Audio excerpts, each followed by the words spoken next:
পুষ্পা 2 এবার বড় পর্দায় টানা মেলতে চলেছে। মুক্তির দিন চলতি বছরের 5ই ডিসেম্বর। এই ছবিকে ঘিরে দর্শকের উন্মাদনা শুরু হয় সেই পুষ্পা রিলিজের পর থেকেই। আলু অর্জুন তার আইকনিক চরিত্র পুষ্পারাজের ভূমিকায় ফিরছেন। ছবির ট্রেলার প্রকাশ পাওয়ার পরই বোঝা গিয়েছিল এই ছবির ছাঁচ। ট্রেলার মুক্তির মাত্র 15 ঘন্টা পরই ভিউজ হয়েছিল 40 মিলিয়ন। মুক্তির আগে থেকেই কার্যত হিট পুষ্পা 2।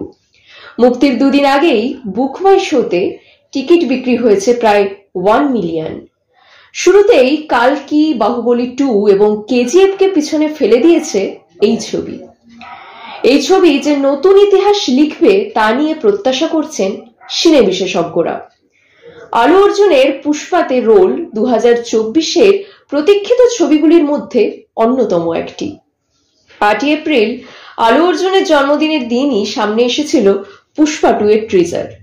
সেই থেকে অপেক্ষা আরো দৃঢ় হয়েছে। কোথাও কোথাও টিকিটের দাম ছাড়িয়েছে 2000 টাকা। মুম্বাইতে 2400 টাকাতে বিক্রি হচ্ছে পুষ্পা 2 এর টিকিট।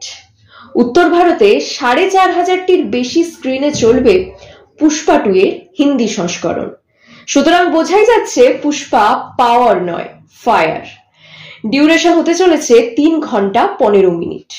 আলু অর্জুন অভিনীত ভারতীয় সিনেমাগুলির মধ্যে অন্যতম একটি বলে আশা করা হচ্ছে। পুষ্পারাজ দক্ষিণ ভারতীয় ইতিহাসে এবং ভারতীয় ইতিহাসে একটি মাইল ফলক হয়ে উঠেছিল। আলু অর্জুন দর্শকদের মন জয় করেন তার অনন্য সংলাপ, স্টাইল এবং নাচের ভঙ্গিমায়। গত 3 বছর ধরে সোশ্যাল মিডিয়াতে ভাইরাল পুষ্পারাজ। প্রথম সিনেমার গল্পের ধারাবাহিকতা রেখে শুরু হবে পুষ্পা 2। পুষ্পারাজ আরো শক্তিশালী হিসেবে ফিরে আসবেন। ট্রিজার অনুযায়ী তিনি পুলিশের ধরাছোঁয়ার বাইরে গেছেন এবং তাকে ঘিরেই তৈরি হয়েছে রহস্যময় পরিবেশ। সিনেমার মূল আকর্ষণ হলো তার ক্ষমতার আরো বিস্তার। রেশমিকা মান্দানা আবার চরিত্রে ফিরে আসছেন। রেশমিকা মান্দানা ও আলু অর্জুনের রসায়ন নিয়েও চর্চা হয়েছে। ফের তাদের পর্দায় দেখার জন্য প্রহর গুনছেন দর্শকেরা। এখানেই থেমে থাকছে না। এই ছবির 3য় সিকুয়েল আসা নিয়ে আগেই নেটপাড়ায় গুঞ্জন চলছিল। এবার সেই নিয়ে সুখবর দিলেন নির্মাতারা। শোনা যাচ্ছে পুষ্পা 3 এর চমক হয়ে আসছেন অভিনেতা বিজয় দেবরাকোন্ডা। এই ছবিতে খলনায়কের চরিত্র হিসেবে ধরা দিতে চলেছেন তিনি। তাই পুষ্পা 2 পর্দায় আসার আগেই চটজলদি একবার রেওয়াজ করে ফেলুন পুষ্পা দা রাজ।